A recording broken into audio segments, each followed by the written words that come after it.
Okay, so eto nga, itatry namin ni boss itong cotton candy machine. Pinili ko nga yung Rosy Touch. Okay, tingnan nga natin kung gaano ka-high-tech tong paggawa ng cotton candy na to. Actually, meron na din ito sa Pilipinas. And ang pagkakaalam ko, meron na nito sa MOA. So eto kasi, after namin mamasyal manood ng sine, nakita ko tong machine na to.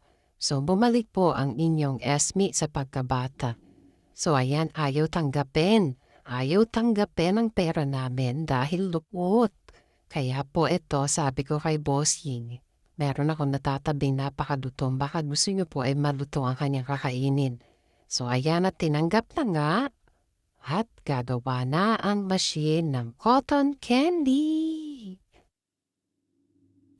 Nakakatuwa, no? Yan. Sige lang. Ikot. Taas.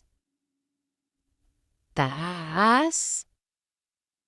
At baba. Ikot ulit ng ikot. Ikot ng ikot. At paikot ng paikot. At muli na naman siyang tataas. Ay, hindi pa pala.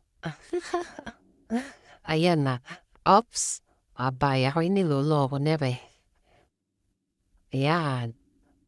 Sige lang. Sige lang. Ikot lang ng ikot. Ikot ng ikot. Hanggang sa matapos. Napapansin nyo, nagkukorte na siyang rosas. Okay. Ang cotton candy na rosas. Hey, medyo gigilit-gilitan lang po yan. Para at least makuha niya yung talagang korte ng bulaklak.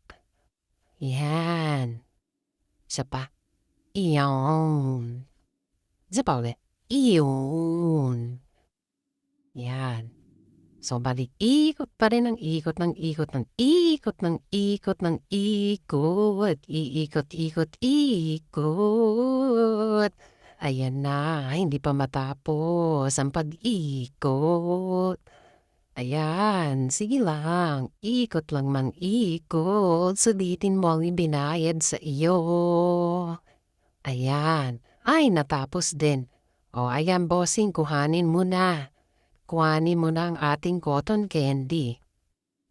Yan, ganyan ako ka-spod sa boss ko. Oops. Dahan-dahan, bossing, nangangain ng takayan. Yan. At binigay na sa akin ni bossing sa lap, ha?